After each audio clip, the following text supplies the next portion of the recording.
don't accept that nitrous oxide should be removed because it's a great tool for you.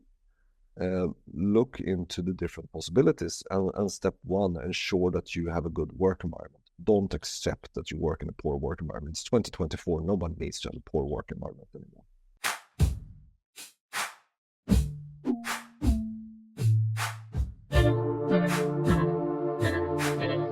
Welcome back to the Midwifery Wisdom Podcast. This week we have a particularly interesting conversation to share with you. Augustine has the chance to sit down with Jonas Lundh, the CEO of a Swedish company called Medclair. Their company focuses on safe and sustainable solutions for nitrous oxide users. He shares a bit about what his company does and why sustainability for nitrous oxide is so important for not only our safety, but also for the planet. He shares a bit about the global reach their company has, risks and benefits of working with nitrous oxide, and taking work safety into consideration. Hunker in for a bit of a more science-focused conversation, but still incredibly important and beneficial for all of those working in the birthing community.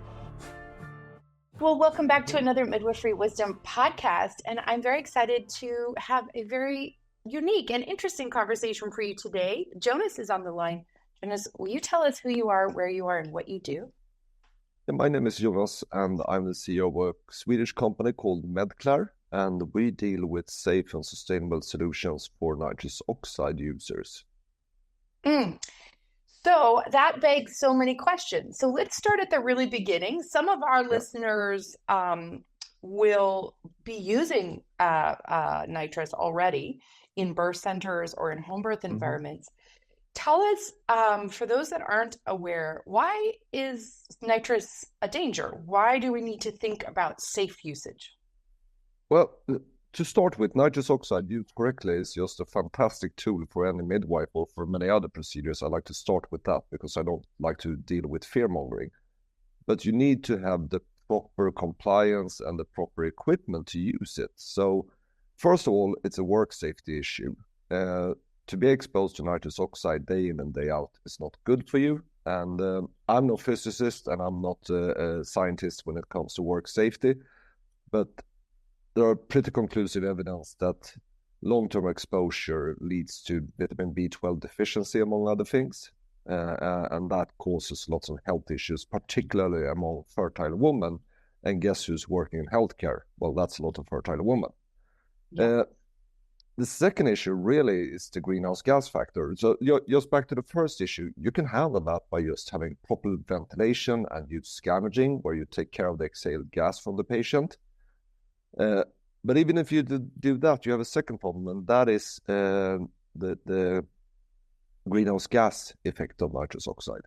So roughly 1 pound or kilogram or whatever metrics to use here is equal to 298 times as much CO2 that it takes into account, for instance, that nitrous oxide is damaging to the ozone layer, but also that it lingers in the atmosphere much longer than CO2. Those two factors combined means that if you want to work with nitrous oxide, you should really take climate and work safety into consideration. Wow. That is something I bet none of the midwives are thinking of, which is why when I heard what you do, I really wanted to interview you.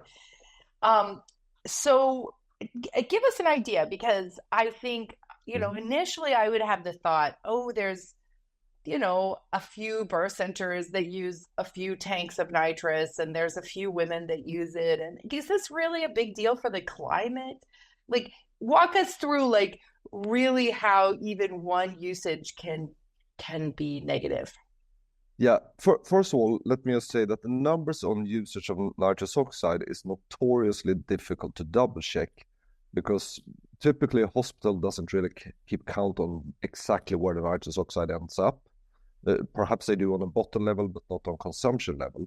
But we have pretty good data in Sweden, because we can measure nitrous oxide going into our system in Sweden, and we can then ask the hospital, how many childbirths did you have with nitrous oxide? And that leaves us with 1.7 kilograms of nitrous oxide per childbirth, and perhaps 75 to 80% of all births with nitrous oxide. Doesn't sound much, but again, multiply that with 298, and you end up with a little bit over half a metric ton of CO2 exposure, which is a fairly long car ride. If you take that in the UK, you take 650,000 childbirths, 80% of the women have nitrous oxide. Probably they use more nitrous oxide than in Sweden due to a UK midwife having more mothers at the same time. And if you have more mothers, you're inclined to promote more nitrous oxide usage. So it ends up being a rather significant factor, perhaps as much as 5% of the healthcare's greenhouse gas emissions combined with other anesthetic gases. It's enough to be a big deal. And the unique thing with nitrous oxide, because if you want to work with sustainability in healthcare, most of what you can do is to try to influence people to make other decisions. Don't go by car, take the bus. Don't use a plastic cup, use this paper cup instead, paper straws, etc. With technology, well, you flick a switch and you achieve sustainability. Another very good factor with our technology is, of course, and other greenhouse gas mitigating technology, is that you basically flip a switch and you get rid of the climate gas instead of compensating with other sources. So it's a big factor, but it's also a very, I would say, rewarding factor to work with because you get such a good result. Yeah. Well, so tell us what your company does is it for all of the EU or is it just in Scandinavia? What does your company do? Well, actually, we start to reach outside the EU. First of all, we sell, our second biggest market now is the UK, probably going to be our biggest one. And those guys, they choose to leave us in the European Union. Yeah. But we see interest growing in the US. So this year, we're actually looking for some hospital to be a reference site in the US. We have some interesting conversation in Chile, Singapore, Australia, New Zealand, and some other countries as well. Serbia actually invests quite a lot in our technology. They're not part of the European Union yet. So I would say that this is not a European Union thing, it's a global thing. Okay, awesome. Well, so what does your company do? In short terms, we adapt to the existing technologies for scavenging nitrous oxide. So scavenging nitrous oxide is not a novelty. There are many different methods of doing it. You take care of the exhaled breath of the patient. At the end of the scavenging pipe, we can either have an ultra-portable solution, which is basically a backpack or something slightly smaller, where we can collect the nitrous oxide and then take it away somewhere else to have it decomposed into nitrogen and oxygen. Or we have a mobile decomposition device that cracks the nitrous oxide. Or in larger facilities, we have central units where you have pipes in the wall that leads out the exhaled nitrous oxide. So it's scalable depending on the clinic's need. Got it. And so your company has developed this technology and is now introducing these either portable or in-house solutions to facilities and providers globally. Yeah, that's the ambition. And the interesting thing we see now is that, I mean, as a Swedish person, you typically end up being a bit pompous about climate because we are very strong-voiced about it, and we have a very good governmental program with subsidiaries. So any Swedish legal entity gets basically 50% of the cost taken by the Swedish government, which is great. And a young spokesperson too, so that helps. Yeah, Greta, everybody knows Greta. But what I see now is quite interesting because we see countries and markets that we didn't really think would invest in this at this stage. But I think those countries are clever because they are actually looking at the United Nations, European Union, and other government programs that can support climate investments. And we also see corporations being very interested in this. And that is, of course, due to the new taxonomy, which forces many larger legal entities to declare their CO2 emissions in the annual reports. And then you want to, of course, next year, you want to show that you lower your emissions. And we are quite cost efficient. So tell to us a little bit about cost. Most of our audience is either solo midwives doing home birth, or they are in a group practice doing a birth center, or they are working as an employee in a hospital system. Most of our listeners are. So talk to me about if one of them, especially in the self-employed or, smaller business, got interested in how to solve this problem. Is it cost effective for them? Like, could they reach out to you and purchase a small scavenging unit and it could work? Or is that mostly geared towards the corporate size? No, when we started, we had a large central installation, and that's not for your entrepreneurial midwife working on her own. Then we have the mobile devices, but as a capital investment, they are probably pretty heavy. Now again, I don't know about the financial situation of a solo practicing midwife, but that's why we do the portable solution, which we'll try to do as a pay-as-you-go solution. And we are aiming somewhere around $25 per childbirth as a benchmark cost for taking care of the gas. What we're hoping again very doable. It is doable, and also what we would like to encourage is, of course, to look into different system of carbon compensation. I know there are talks in India, for instance. Could we sell our emission rights to the airlines and get something back? I think if you're a bit clever, you could find a way to basically get the amount deductible. Because I'm a firm believer that going forward, we'll see a big change in tax systems globally. It's a very boring subject. But I think taxation will be changed to much more work on a bonus-malus point of view. To incentivize. Because you need to do that. That's the only way that people make smart choices, is to give them incentives. Well, in this financial, profit-based world we live in, it makes the most sense. It does. Yeah. But then again, I mean, also if you look into nitrous oxide and the solution it gives, it's a very cost-efficient and relatively safe treatment form. And if you do a bit of volume with your patients, you can actually save time using nitrous oxide. Perhaps not so much in childbirth, but in many other applications, it's a time saver. So you need to really... It's a rather complex business case when you look into what you can do with CO2 emissions. Unfortunately, I would say that right here, right now, today, if you're a single midwife working in your small clinic in a rural area, well, we're going to struggle to find a good solution for you. But within the next 3 to 4 years, we hope to be there to give you something. That seems great.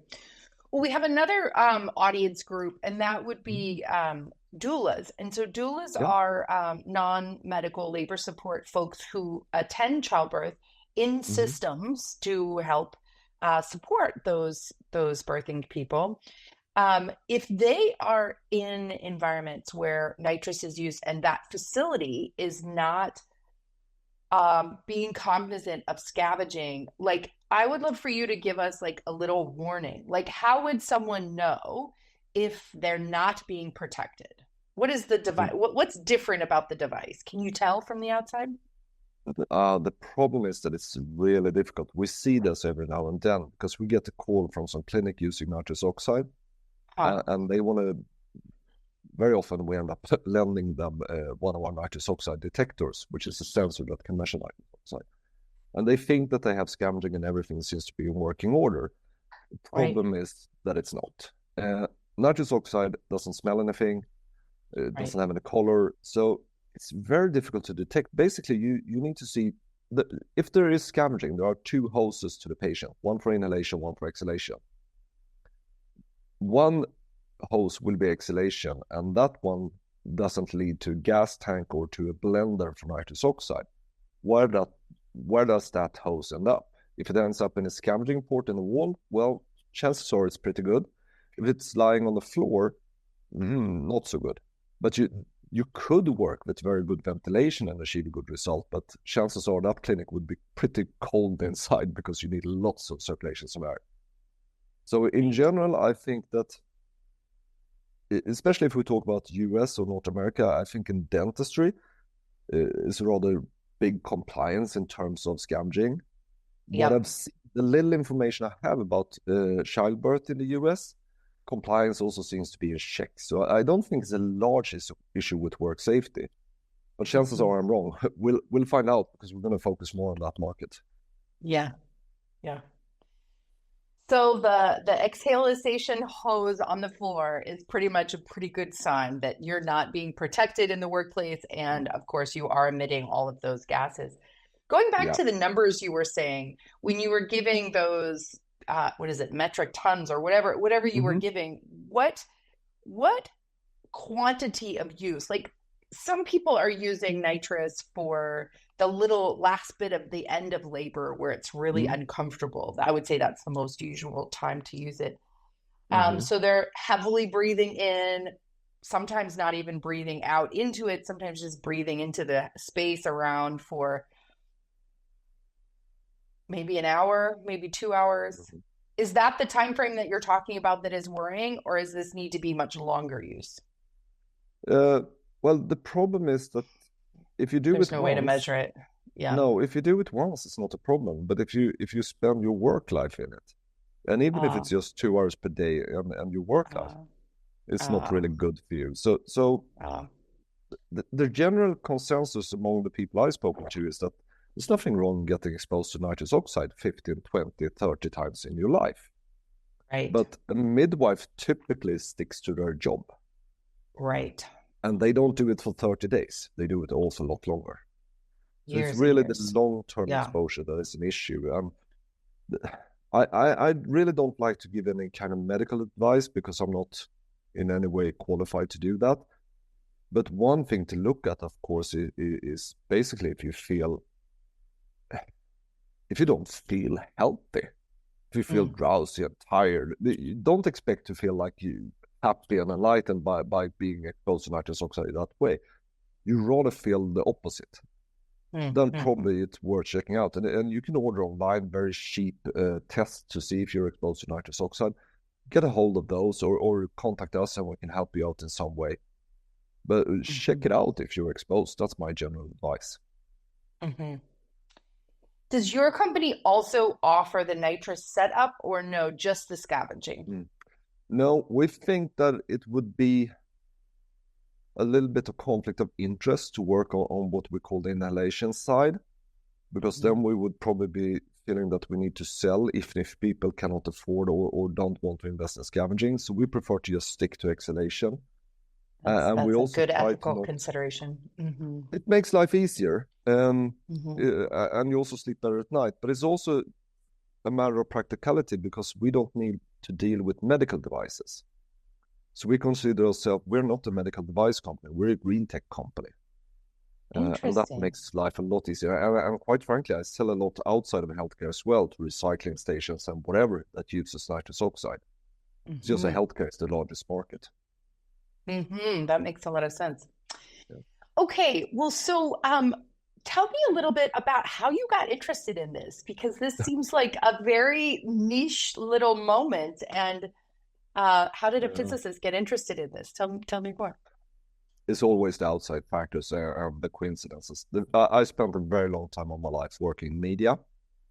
I'm an old paper nerd, loving newspapers in print, and bad things happened to those 15 years ago. The decline started. And I ended up working with marketing and influencer marketing and God knows what. And I was absolutely dreadful. So I decided to take a sabbatical year. But it didn't end up that way, because I got a call 1 month later asking if I would be interested in working for not a startup, but a turnaround company. And I'm quite interested in technology. And it's a bit pathetic because I'm so stereotyped, but I have 2 young kids, 9-year-old and 7-year-old, and 7-year-old is a girl. And what happens to a dad when he gets a girl? Well, he becomes a bit of a feminist. And you also become very concerned about the climate because you have kids.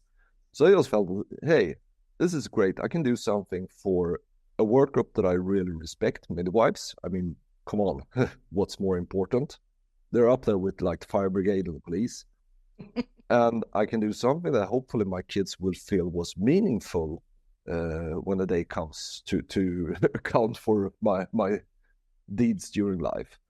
And I can tell you that working with influencer marketing, I don't think that's meaningful in the long term. So basically, it was just a perfect change of career for me. That's very cool.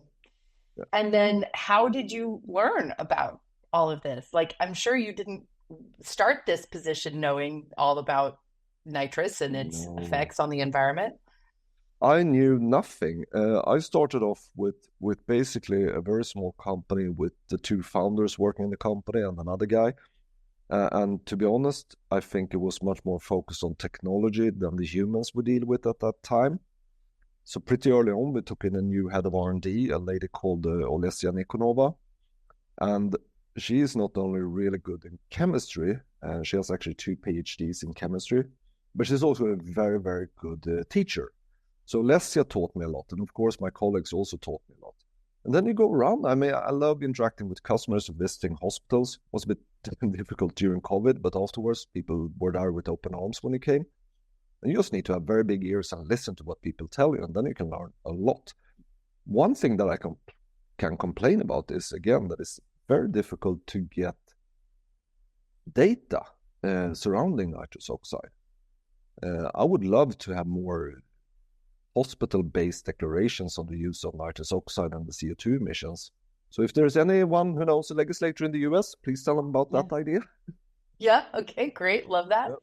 Well, it is kind of like that. I mean, the biggest, I guess, visual exposure to nitrous being used for midwives is in that British Call the Midwife show from BBC, right? Yeah. And they have the little portable, and they run into the house and they give it to the person, and then it was so innocuous, right? Like for years, it's been felt like it has a 30-second half-life. The medication disappears very quickly. It's like, it's very innocuous, but you're bringing up this really, I think, important and unspoken worries for long-term personal exposure and the environmental risk. It's really kind of revolutionary. Yeah, I can tell you that there are so many midwives and other clinical staff that are completely oblivious to what they're exposed to. We have sent out, we get lots of very alarming readings from people, and in many cases, people assume that they are protected, but they are not. They are literally just bare naked. And sorry, I went to a hospital once, and they had the scavenging system, and everybody in the clinical team, but it's taken care of. It's taken care of. And you go down there with maintenance staff, and also some clinicians were with us, and they asked this maintenance guy, so where is the thing where we deal with the emissions from nitrous oxide? And I was like, there, it's a fan, it blows out in the open air. So people assume that everything is working as it should, but really it's not. And I think, again, as you said, nitrous oxide, especially in the UK, has always been there, and it's harmless. I mean, it's not morphine that's going to kill anybody. It's harmless. So we noticed some reactions the last 2 years that were really, people got a bit scared. And we tried to balance that because, again, I think that I believe that the birthing mother has the right to get proper pain medication. I think that's a fundamental right in today's world. We don't live where you need to bite on a stick and bear with it. So you need to if you don't want to. If you don't want to. No, if you want to, it's absolutely fine. Right, but if you don't want to, there's other options. Yeah. Yeah. Mm-hmm. And use whatever you want for pain relief. But at the end of the day, if you want really good pain relief, well, epidural is super. There's a big chance that you don't have access to it. Nitrous oxide is really easy to get access to. That's why I think it's such a great thing. Yeah, around the world, that is a definitely true statement. Mm-hmm. Yeah. In the US, it's very easy to get an epidural, but yes, I hear you. Yeah, but I think US, unfortunately, or it's a bit double-edged, but it's not the benchmark for access to healthcare in the world. No, it's not. That's a really PC way to say it. That's fantastic. We're just trying to not get anybody upset here in the long run. Yeah. Well, the benchmark is definitely midwifery care. We see that decreases poor outcomes and increases satisfaction globally. Like midwifery is the benchmark for obstetric, for maternity care. And then it has been, at least historically in Sweden and the UK and the Netherlands and places like that, access to nitrous has been a part of their toolkit. And I love that you're ringing this bell for, okay, yes, it's safe for the patient, but it's not really safe for the environment, and it's not really safe for repeated personal exposure. Do you feel like you're being taken seriously? Are there folks who are really like excited about what you're doing, or do you get pushback? 3 years ago, I was in meetings where people sat like this. Typically men 60 years plus. And I had meetings with healthcare management who said that, Mr. Lundh, with all due respect, we are here to save lives, not the planet. And I'm like, wait, doesn't that correlate? Wow. These days, nobody says that. Wow. There are nobody who ignores the climate issue anymore. There are, of course, but those people are not taking They're pockets. Seriously. They're small. They're pockets, and they are irrelevant. Sorry to say, they are absolutely irrelevant for a large part of society. Everybody has become aware, like it or not, climate change is here, and everything we can do, we feel it for sure. I mean, I remember my winter when I was a kid, and I'm not just being sentimental. Something has happened. And living in Sweden, we're really caring about the environment, because guess what? If the climate turns worse, we get worse winters, but we also get rainier and colder summers. So it's like, there's absolutely nothing positive about it, and it's not a natural cycle. It's driven by humanity. And again, you will not find a silver bullet that would take away 50% of the exposure. But you need to evaluate what is available. You need to weigh pros and cons. I think the Swedish Environmental Agency did a really good thing. They did an evaluation of different investments for climate and just comparing how many kilograms of CO2 do you remove per Swedish krona invested. And lo and behold, medical gases, where we are, you get the index 1 SEK to 9 kilograms. Electric vehicles, that are actually 1 SEK to 1 kilogram, because of all the other investments necessary. So I really think that we can do a change, but the best thing is that we have hospitals that use more nitrous oxide when they get access to our products. And what happened then is that you actually get more access to healthcare to people, because you cut treatment times, you cut recovery times, you get more compliant patients. So it's a win for society, because more people get access to healthcare and you save money. So what's not to like about working with nitrous oxide and sustainability? Yeah, you've got win-win-win all the way around. Absolutely. Well, so where are you currently shipping and selling? We do have a global audience. So where can people find your product right now? Right now, we have our key reference site. It's in Copenhagen in Denmark, because it's easy to access for most people. But unfortunately, we don't have any unit in a hospital in the US, but we have a device in Yale, and we have one in Toronto, Canada, and we can arrange a demonstration for anybody who wants to. We are trying to get devices into South America. Might take a little bit longer, but hopefully during this year. And basically, any country in Europe where you would like to see, we can fix something. Asia, we're starting on the same with the Gulf. So shoot me an email and I'll set you up with a demo. How about India? You said you had mentioned India. Yeah, I also practice in India, so I'm always curious. We are currently, the problem is that I'm part of a noted stock list company. So I'm not really at liberty to speak about everything that we do. But of course, India is a very interesting market. Although a bit complex, because in India, it's not only lots of people, it's very long distances. And if we put our units somewhere, we need to be certain that we can arrange for service and maintenance. But again, India is super interesting. Quite frankly, I cannot come up with any country that we wouldn't find interesting, except for, of course, the obvious ones. You mentioned, so obviously, the hose can't lay on the ground. It can't be piped to the basement and then blown away with a fan. Like, that's not working. when it is collected, how is it converted into, like what you said, nitrogen and oxygen? How is that like a very complex chemical process? Is it just a weighting process? No, it's a very simple chemical process, and that's the beauty of it. So we use a well-known process, catalytic reaction, where we basically heat up the nitrous oxide and expose it to a reactive agent, and that agent causes the bindings between the nitrogen and the oxygen to let go. And thanks to chemistry's wonderful world, we end up with basically room air at the same concentrations as you typically breathe. Can't really explain why, but that's the way it is. So why doesn't everybody do that? Well, what we're good at is energy conservation. So we are able to retain the energy from the nitrous oxide to ensure that we get a very cost-effective solution. Because otherwise, if you constantly need to heat the process, it becomes too expensive to run. You basically need to sell it with a nuclear power plant. Nobody wants that. Right. So the chemical process in itself is relatively simple.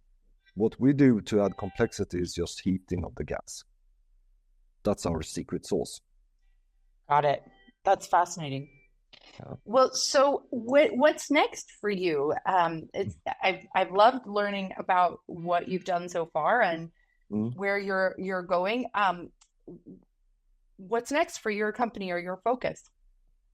It's a unit we call the collection unit. It's a bad name, and we're going to find a better name.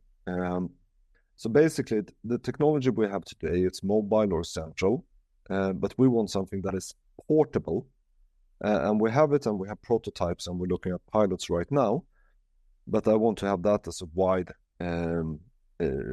product launch to have general access to it, especially in the US, where you have many small clinics and many independent clinicians. Yeah, that's what I'm thinking. This could be really a game changer.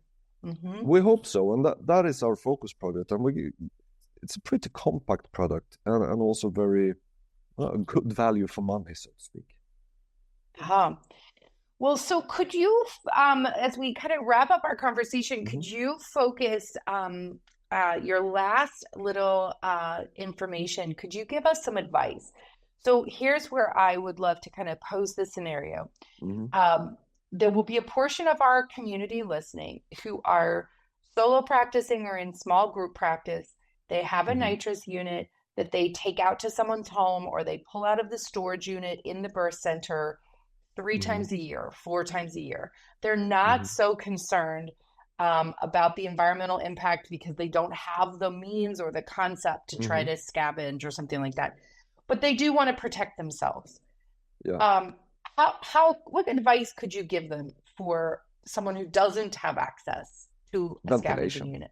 Ventilation. Ensure proper ventilation, and I mean, it can be the really simple tricks. If you have a room where the air isn't really moving, get a fan, put a fan in there just to get the air mass to move around and circulate out.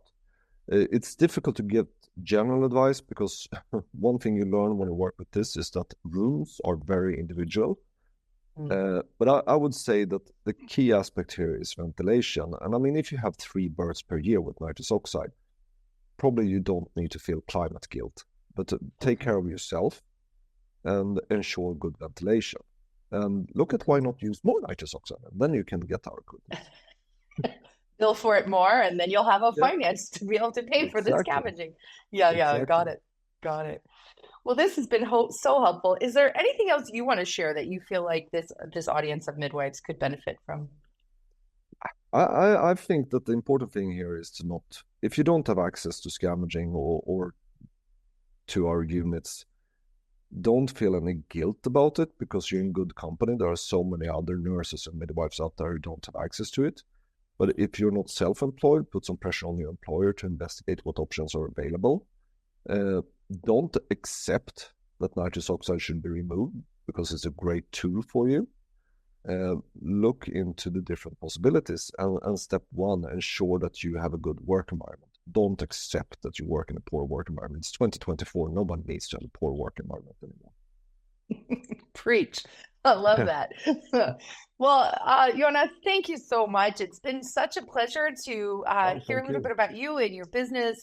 Thank you for giving our audience some real behind the scenes look at this rarely talked about subject. Where can people find you online or get in touch with your company? Medclair.com. Okay, here it is. All right. Yeah. Well, thank you so much. I hope you have a fantastic day in Sweden. Thank you. Thank you for a nice conversation. Take care. Bye. Bye.